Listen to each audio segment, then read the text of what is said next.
Tout de suite, le JT.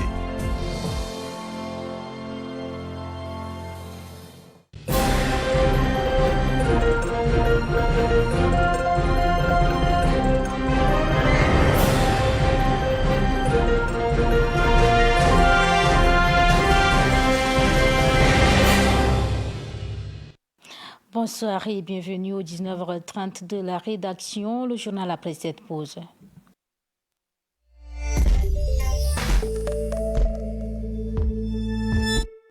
Parlons politique à l'entame de cette édition. Au troisième jour des travaux de séminaire national de la décentralisation, la problématique du financement des collectivités autonomes a été au cœur des échanges. Gestion financière et comptable, transfert de compétences, mécanismes de mobilisation et de contrôle des ressources, telles sont les thématiques abordées en vue d'une meilleure gouvernance économique locale. On fait le point avec Frida Ketem et Alphonsine Madjlom. Les travaux du séminaire national sur la décentralisation se sont poursuivis avec une réflexion approfondie sur les mécanismes de financement des collectivités territoriales décentralisées. À travers les échanges, plusieurs axes majeurs ont été explorés. La gestion comptable et financière, le transfert effectif des compétences, les ressources fiscales propres et la structuration des budgets locaux. L'objectif, selon les organisateurs, est de permettre aux services déconcentrés de maîtriser les structures financières à leur disposition et de renforcer leur autonomie budgétaire conformément à la loi des finances en République du Tchad. Les collectivités sont en effet appelées à fonctionner à partir des ressources générées localement, notamment les impôts et taxes, ainsi que les dotations de l'État central sous forme de subventions ou d'appels à projets. Interrogé à ce sujet, l'administrateur civil Djekourniga Kautar Lazar, fort de 37 ans de service au sein des administrations territoriales, a salué la tenue de ces consultations. Bien qu'il n'ait pas été personnellement convié, il y voit une initiative porteuse d'avenir. Quand on crée une collectivité territoriale décentralisée, on parle de l'autonomie financière et administrative. Cela veut dire que ces unités administratives doivent penser aux poches, voire aux niches de recettes. C'est-à-dire comment faire pour avoir leurs recettes propres. Et dans toute collectivité territoriale décentralisée, à part les recettes propres, l'État peut aussi leur accorder des subventions qui peuvent être ponctuelles ou bien régulières. Mais il faut savoir gérer cet argent-là. Pour ce haut cadre, la mobilisation et la redistribution des ressources locales doivent répondre à des stratégies claires, notamment dans les domaines prioritaires comme les infrastructures, l'éducation et la santé. Il serait souhaitable et administratrice se rapproche des populations dans des zones urbaines ou bien dans des provinces ou bien dans des départements pour leur faire comprendre qu'est-ce qu'on doit faire. Nous sommes là, c'est pour vous encadrer, pour que votre ville se développe. Alors, qu'est-ce qu'on peut faire? Il faudrait que la population comprenne. Mais si les responsables doivent s'enfermer dans leur bureau et ne pas aller vers les populations, le travail ne va pas avancer. Les participants à ces assises, quant à eux, ont relevé de nombreux défis, freinant la mise en œuvre effective des politiques locales. Ils plaident pour un engagement renforcé de l'État et des partenaires techniques et financiers afin d'outiller les collectivités locales pour relever les enjeux du développement à la base. Dans le même chapitre, les travaux du séminaire national sur la décentralisation débutés le 21 juillet au ministère des Affaires étrangères se poursuivent. Cette première consultation qui vise à fonder les bases d'une administration publique fortement décentralisée est appréciée par la population. L'administrateur civil Djekourniga Kautar Lazar revient sur l'histoire, sinon l'historique des publics de la décentralisation. Il est interrogé ici par notre reporter Madjlom Alphonsine. La notion de la décentralisation en tant que telle est encore nouvelle au Tchad. Il est bien vrai que le Tchad est indépendant. À partir de 1960, il y a eu des communes de moyenne et de plein exercice, telles que N'Djamena, Moundou et autres, qui sont déjà des éléments de la décentralisation administrative. mais c'est à partir de 2000 que les autorités publiques ont pris la décision de créer des collectivités territoriales décentralisées. Et selon la loi numéro 2, PR, 2000 du 16 février 2000, portant un statut des collectivités territoriales décentralisées, en son article 1, cette loi dispose que les collectivités territoriales décentralisées de la République du Tchad sont les communautés rurales, les communes, les départements, les régions qui sont devenues maintenant les provinces. Mais depuis longtemps, dans la décentralisation, on ne voit que les communes. Donc la notion n'est pas bien maîtrisée. Donc je pense que durant cet atelier, ceux qui auront la lourde charge de diriger ces collectivités territoriales sauront faire la part des choses. Le Mayo-Kébi Ouest regorge des ressources humaines et naturelles. Cette province compte plusieurs hauts cadres, sinon elle a eu 3 premiers ministres dont le constat sur le terrain est amer. Des infrastructures défaillantes, des écoles en ruine, des hôpitaux sous-équipés. Voilà la triste réalité.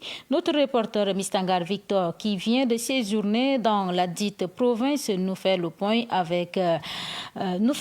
sur ce qu'il a constaté sur le terrain.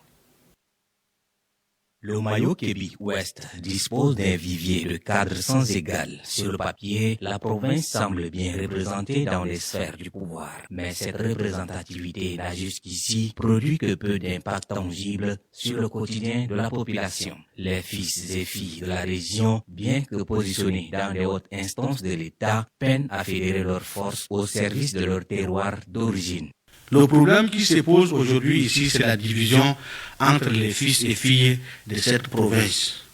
Ça veut dire quoi? Ça veut dire que ce que nous faisons, c'est pas la politique de développement, mais c'est la politique du ventre, comme l'homme de la rue le dit. C'est-à-dire que chacun vise simplement ses propres intérêts. Ou bien il regarde autour de lui ses enfants ou bien ses frères, mais on ne regarde pas l'intérêt de la province. On ne peut pas parler de développement tant qu'on n'est pas unis, puisque chacun vit simplement ses propres intérêts. Quand j'ai déjà la poche pleine, je ne dis plus rien. Et le développement, ce n'est pas mon problème. C'est comme ça, quand vous regardez aujourd'hui, rien ne marche. Pendant que les cadres de la province se livrent à des querelles intestines, les routes se dégradent, les écoles tombent en ruine, les centres de santé manquent du nécessaire et les jeunes sombrent dans le chômage. Le diagnostic est sans appel. Le développement est en panne, paralysé par l'inaction et la division des élites locales. Face à cette situation, des voix se lèvent pour réclamer une prise de conscience collective. Tant que nous-mêmes, fils de la localité, nous ne prenons pas les affaires entre nos mains, rien ne marchera. Parce que tout ce qui viendra, on va toujours détruire. Quand il y a un problème de développement, il ne faudrait pas qu'on regarde nos couleurs politiques, qu'on laisse nos couleurs politiques, qu'on réfléchisse, qu'on est après tout d'abord des frères et des sœurs. Là, ça pourra aller. Mais quand on reste là, regarder couleur politique, ça ne marche pas. Moi, je pense que quelqu'un qui réfléchit, quelqu'un qui fait la politique de développement, s'il y a un frère qui a amené quelque chose de concret, voilà, c'est un projet, je pense que c'est bon, il ne faut pas regarder sa couleur politique. Il faut l'encourager. Il faut s'associer à cette personne-là pour que la chose puisse se développer et qu'on arrive à un développement. Rencontré à Pala, Pierre, un jeune d'une trentaine révolue, engagé, va plus loin. Il appelle à une responsabilité active des cadres ressortissants de la province. Le développement du Mayo-Kébi Ouest ne saurait dépendre exclusivement de l'État central. Nos élites doivent investir localement, soutenir des projets concrets, créer de l'emploi et devenir des véritables levier de progrès. L'heure est à l'unité, à la vision et surtout à l'action. Car sans engagement des siens, une province aussi riche soit-elle reste condamnée à l'immobilisme.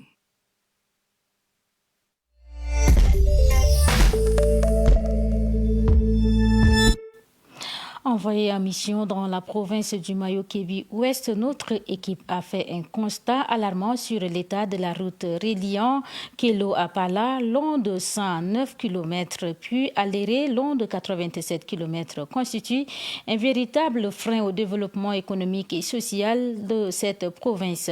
Une infrastructure laissée en souffrance au grand désarroi des populations locales. On en parle avec Diana Nepidimbaye.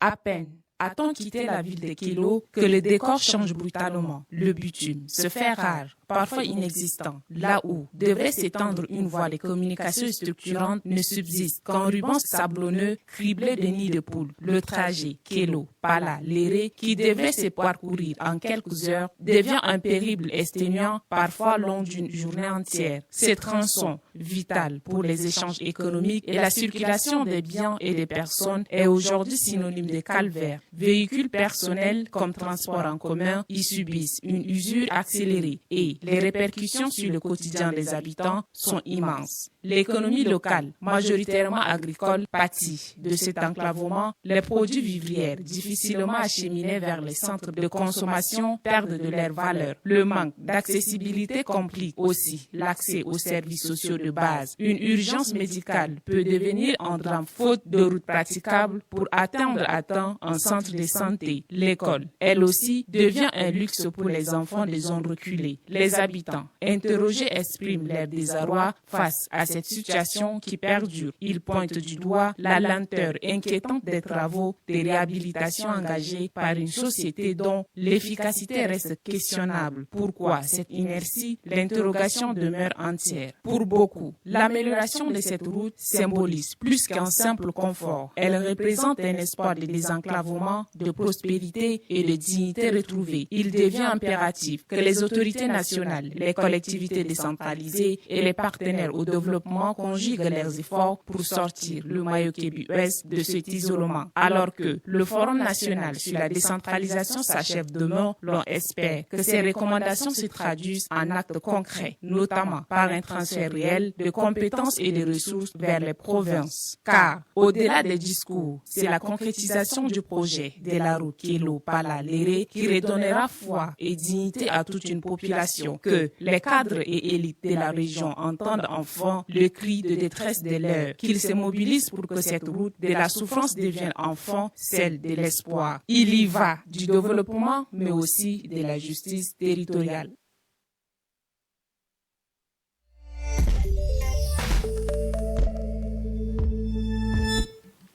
Autre volet de l'actualité, une convention de partenariat a été signée entre le groupe Electromédia, représenté par son président, directeur général Gambaye Djerakor Djegoltar, et le CFO de Business School par le directeur Diata Jean-Baptiste, par l'entremise du directeur de CBS. La cérémonie s'est déroulée dans les locaux du Centre de formation pour le développement. C'était ce matin. C'est un reportage de Fulver Oumana avec le récit de Chanel Allo. Cette convention vise à instaurer un cadre formel de collaboration dans le domaine de la formation, de la communication et la recherche appliquée. En clair, il s'agit d'un partage de compétences et d'expériences entre deux institutions engagées dans la promotion de l'excellence académique et la performance professionnelle. À travers cette alliance, les étudiants de l'université du CEFOD auront désormais la possibilité d'effectuer leur stage académique et professionnel au sein du groupe Electromédia, notamment à Electron Télévision, une chaîne de télévision qui s'impose comme l'un des pôles médiatiques les plus dynamiques de la capitale. Dans son intervention, le président, directeur du groupe Electromédia, a salué une initiative promoteuse d'avenir, soulignant que ce partenariat permettra non seulement de former les futurs professionnels des médias dans les conditions réelles de production, mais aussi d'apporter une contribution significative à la construction d'un Tchad plus informé, plus critiqué et plus responsable. De son côté, le responsable de l'université du CEFOD s'est réjoui de cette ouverture qu'il qualifie de pas important vers l'arrimage de la formation théorique à la réalité du terrain. Il a insisté sur la nécessité de multiplier de telles synergies pour répondre aux défis du marché de l'emploi. On peut bénéficier bel et bien de votre expertise parce que, comme vous le savez, Une chose est ce que l'on apprend dans les 4 murs, une autre est l'apprentissage qui se trouve sur le terrain, parce que c'est là où le terrain, le monde réel vient mettre en cause souvent une certaine illusion qu'on a vis-à-vis des théories qu'on a acquises.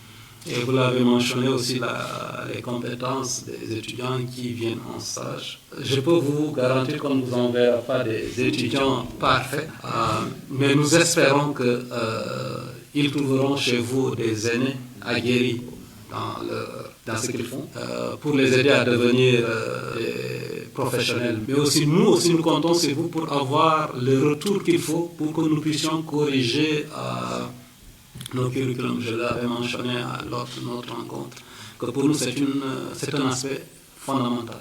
Si on doit faire la différence, c'est vraiment en essayant de trouver une stratégie qui permette qu'on puisse avoir les retours nécessaires, pas simplement en termes de discipline, c'est déjà bon pour l'étudiant, mais nous, en tant qu'institution, si on doit continuer à faire la différence, à mettre à jour nos connaissances, nos curriculums, ce sera grâce au retour qu'on aura de vous. En tout cas, merci encore une fois de plus pour avoir accepté cette initiative. Cette convention vient renforcer les liens entre le monde académique et le monde professionnel. Elle symbolise une volonté commune de créer des passerelles entre la formation et l'insertion, entre la théorie et la pratique au bénéfice de la jeunesse tchadienne.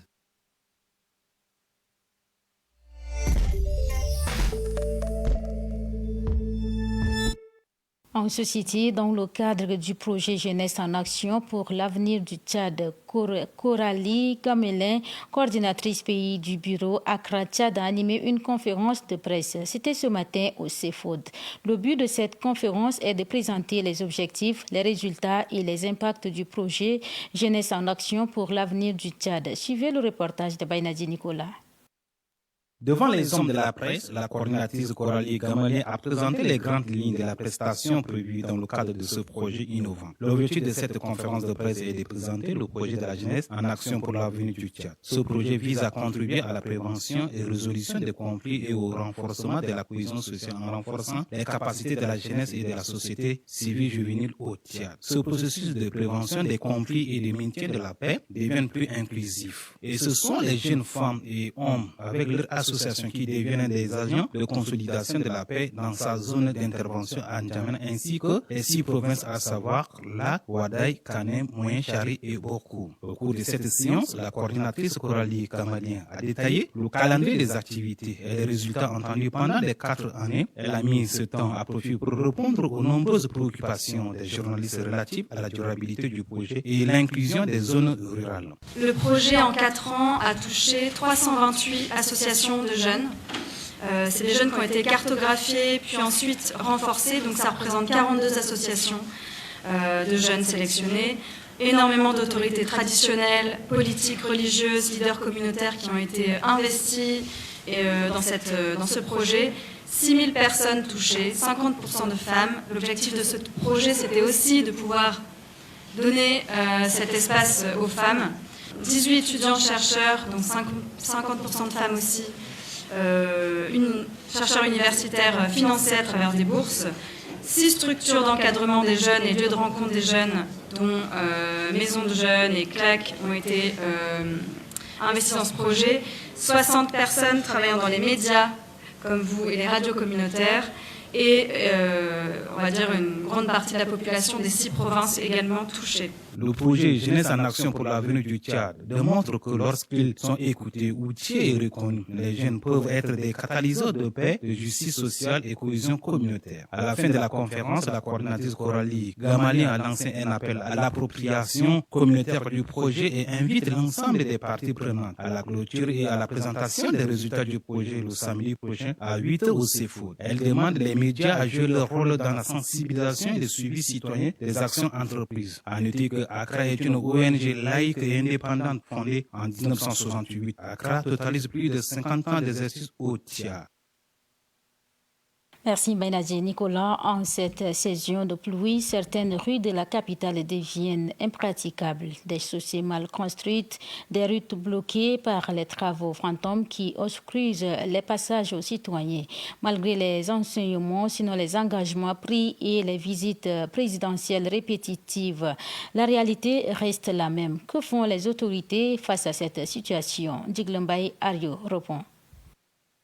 En N'Djamena, la saison des pluies transforme plusieurs routes en véritables lacs urbains. Goudron mal posé, sans canalisation adéquate, finissent par être envahis d'eau. La population ironise en des termes comme on peut y poser une pirogue, quand la société ressemble à un bassin. Les usagers potagent, les ronronnements de motos bloqués et les piétons écraboussés en sont les preuves visibles pendant cette saison de pluie dans la cité capitale. Comme si cela ne suffisait pas, des routes en construction dans la plupart des quartiers, mais ils tardent à finir, sont bloquées depuis des mois. Les entreprises ont mis les sentiers en VS. Au niveau du carrefour d'Atron, par exemple, et l'axe de Gassi menant au quartier Ambata, les désordres règnent. Les embouteillages monstres s'observent. Les accidents se multiplient. Les riverains se sentent abandonnés. Les routes en construction, au passage des véhicules soulèvent des poussières, boue et la frustration. Alors que le chef de l'État s'est déplacé à plusieurs reprises sur les grands chantiers pour constater l'état d'avancement de ces infrastructures urbaines. À chaque passage, des promesses sont faites et des instructions sont données, ce qui fait renaître une lueur d'espoir au sein de la population. Mais aussitôt, le départ du cortège présidentiel, tout retombe dans un silence cimetière et ces routes demeurent dans le même état. La question que l'on est en droit de poser est de savoir si c'est le trompe-l'œil, une négligence vis-à-vis de l'autorité suprême ou un simple incivisme de la part des entreprises. Et entendre les cris et les sentiments des citoyens.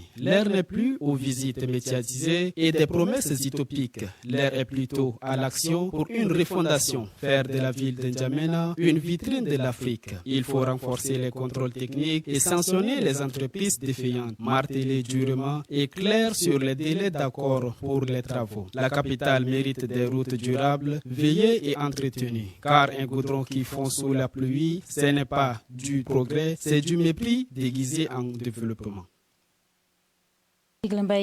Pour ce reportage, l'on constate dans la capitale que bon nombre de citoyens laissent couler librement les eaux usées et les eaux de caniveau dans les rues. Ces eaux sont rejetées après leur utilisation dans les habitations. Cet acte d'incivisme provoque plusieurs problèmes sanitaires pour la population. Mastene Zosiane nous fait le point avec le récit d'Alphonsine Madjiloum.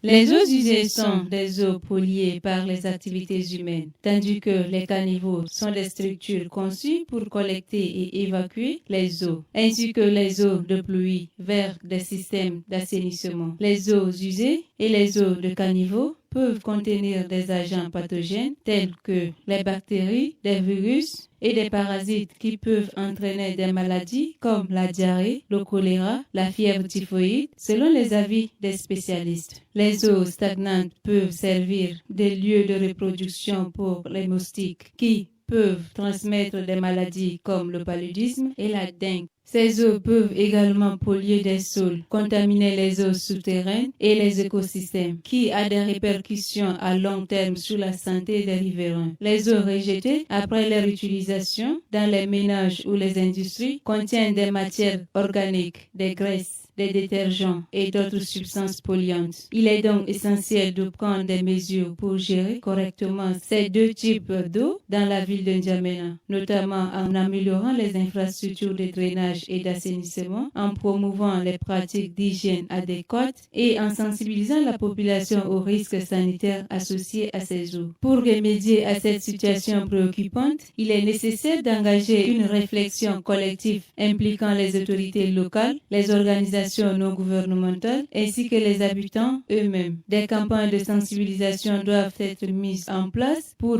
informer les citoyens des conséquences d'un mauvais traitement des eaux usées et des eaux de caniveau sur leur santé. Parallèlement, des formations sur les méthodes alternatives de gestion des eaux usées, telles que le compostage des eaux grises, peuvent offrir des solutions durables. En adoptant une approche proactive et participative, la ville de N'Djamena pourrait améliorer son environnement et garantir un avenir plus sain pour la population.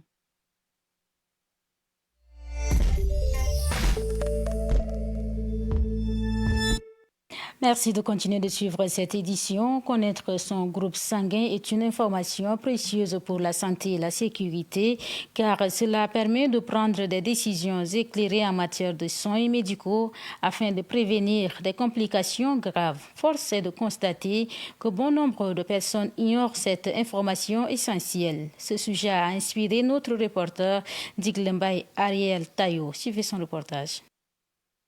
Beaucoup de personnes ignorent encore leur groupe sanguin. Pourtant, connaître cette information qui paraît simple peut un jour faire toute la différence entre la vie et la mort. En cas d'urgence médicale, d'accident, d'accouchement compliqué ou opération chirurgicale, les médecins doivent savoir rapidement identifier le type de sang et leur compatibilité pour les patients nécessiteux, afin d'effectuer une transfusion sanguine sans risque, affirme Dr Dumgo Mona Doni Nelson.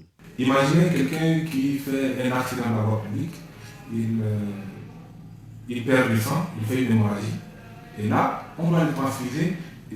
Si la personne est inconsciente, par exemple, comment est-ce qu'on doit faire? Alors que si la personne connaît son groupe sanguin, dès qu'il y a un besoin, automatiquement il est sollicité. On sait qu'il y a des tels groupes, on va solliciter les gens de son groupe pour permettre de lever l'urgence. Une erreur de compatibilité peut entraîner une réaction grave, voire mortelle. Savoir son groupe sanguin permet non seulement de bénéficier de soins adaptés, mais aussi d'être un donneur utile pour les autres, devrait ajouter Dr Dumgo Mona Doni Nelson. Connaître son groupe sanguin, ça peut vous être très utile. En cas d'urgence, pour la conception chez la femme, imaginez un militaire.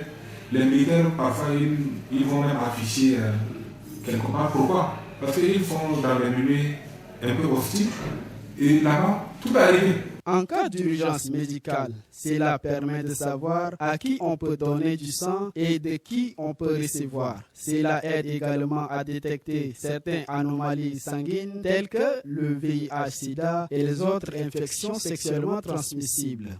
Pour ceux qui pensent qu'on va dépister peut-être une maladie quelconque, mais c'est toujours mieux de dépister une maladie très tôt. Ça permet de prendre des précautions pour qu'il n'y ait pas de complications. Donc, que ce soit parce qu'on a peur ou bien parce qu'on pense qu'on va dépister je ne sais pas quelle maladie, c'est toujours mieux de donner le sang ou bien de faire toujours des dépistages. Ça permet de prendre des précautions un peu plus tôt. Il est donc essentiel que la population, surtout les jeunes, prennent conscience de l'importance de cette information médicale. Le gouvernement et les structures sanitaires devraient multiplier les campagnes de sensibilisation. Connaître son groupe sanguin, c'est anticiper, être responsable et surtout, c'est se préparer à sauver une vie, la sienne ou celle d'un autre.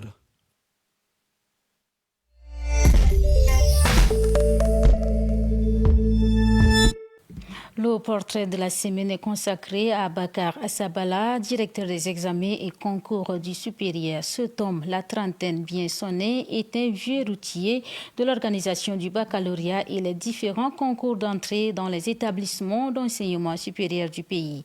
C'est un travailleur hors pair, disent ceux qui ont eu le côtoyer. Son portrait est dressé ici par l'Aljim Narcisse Bainadji. La trentaine en bandoulière, Abakar Assabala, actuel directeur des examens et concours du supérieur, vient de passer maître assistant, grade normal du CAMES, Conseil africain et malgache pour l'enseignement supérieur. C'est à l'occasion de la 47e session de la dite institution, tenue dans la capitale tchadienne la semaine dernière. Ce jeune incarne le travail bien fait, la rigueur, l'inspiration et la résilience. J'ai commencé mes études dans des conditions très difficiles. Déjà, quand j'ai commencé mes cycles de collège, je me suis pris en charge jusqu'à finir mes cycles scolaires. Parce que je suis issu d'une famille défavorisée et je ne peux pas compter sur la famille. Je suis obligé de me mettre dans les ventes des journaux. Et c'est grâce à ce petit revenu de vente des journaux que je me suis pris en charge mes inscriptions, mes cahiers, mes tenues, ainsi de suite. Il est très sobre et humble. Son action discrète et sa constance font l'unanimité. Ses qualités indéniables lui ont valu une pluie d'hommages lors des résultats rendus publics par les têtes couronnées du CAMES. L'homme s'est forgé une solide réputation à travers un parcours exemplaire et un engagement sans faille. D'abord, vous savez, ici à l'ONEX, nous, on ne connaît pas notre maison en journée. On vient à 7 heures, on ne rentre que la nuit. On ne sait pas ce qui se passe en journée à la maison. Et on ne connaît pas ce qu'on appelle dimanche. On ne connaît pas ce qu'on appelle fête.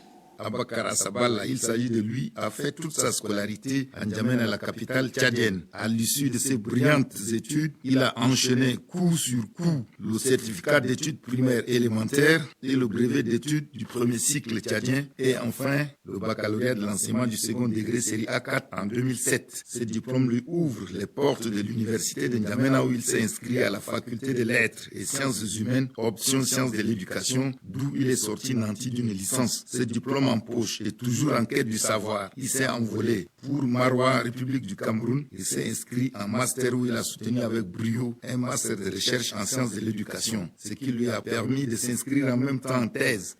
Nous sommes ambitieux et on veut évoluer dans la science. Et c'est ce qui nous a vraiment motivés.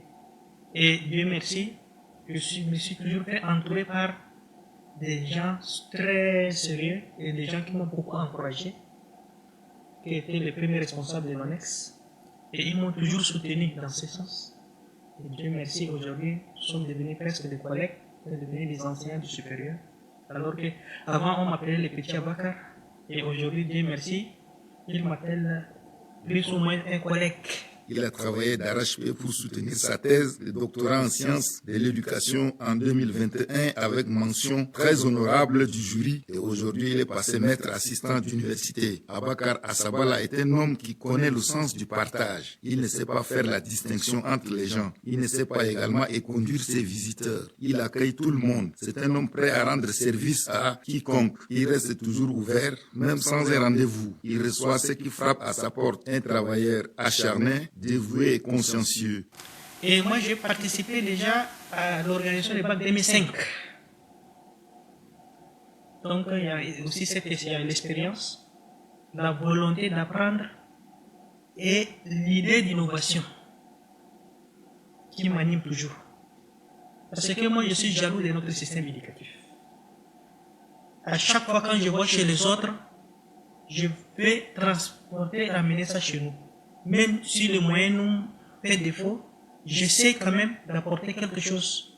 Et Dieu merci, aujourd'hui, sur le plan organisationnel, l'ONEX est cité parmi les meilleurs organisateurs des examens en Afrique francophone. Il est la boîte noire de l'Office national des examens et concours du supérieur. C'est un jeune qui ose et qui a de l'audace. Aujourd'hui, il est le pilier de l'organisation du baccalauréat. Ses compétences avérées sont reconnues par les plus hautes autorités du pays. Le défunt maréchal Idriss Déby Itno a été émerveillé par la maîtrise de cet examen du baccalauréat par ce jeune lorsqu'il a effectué une visite inopinée au secrétariat du baccalauréat. Il a été accueilli par ce jeune qui lui a fourni toutes les explications convaincantes de l'organisation jusqu'à la publication des résultats du baccalauréat. Cette année, il a encore accueilli le premier ministre chef du gouvernement, Alamay Alina, lors d'une visite inopinée au secrétariat du baccalauréat, session de juin 2025. C'est un homme audacieux et attaché à son travail. Il mérite un témoignage de satisfaction pour le service rendu à la nation tchadienne.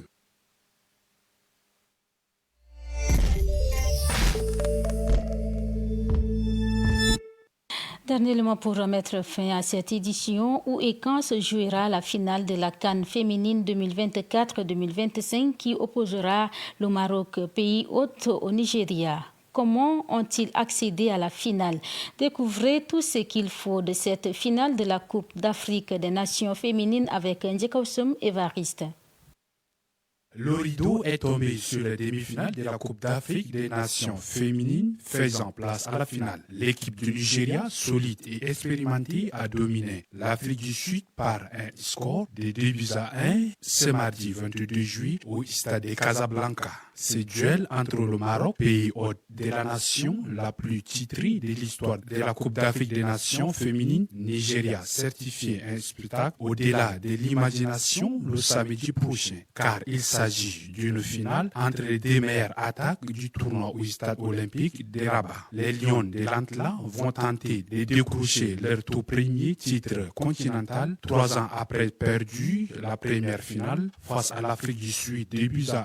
Entre-temps, les Super Falcons visent quant à elles le deuxième titre de leur histoire après la première qui a été soulevée en 2018. Le grand rendez-vous de la grande finale est attendu ce samedi 26 juillet au stade de Prince Moulay Abdallah de Rabat entre le Nigeria, géant contesté du football africain féminin, et le Maroc, pays qui a accueilli le tournoi cette année mais en quête de sa première étoile continentale. Le match pour la 3e place se verra un duel aussi comme la finale des gigantesses du football féminin, l'Afrique du Sud contre le Ghana, dès le jeudi 25 juillet, toujours au stade de Rabat. Une affiche aussi formidable des deux équipes championnes, bien déterminées à repartir avec une médaille.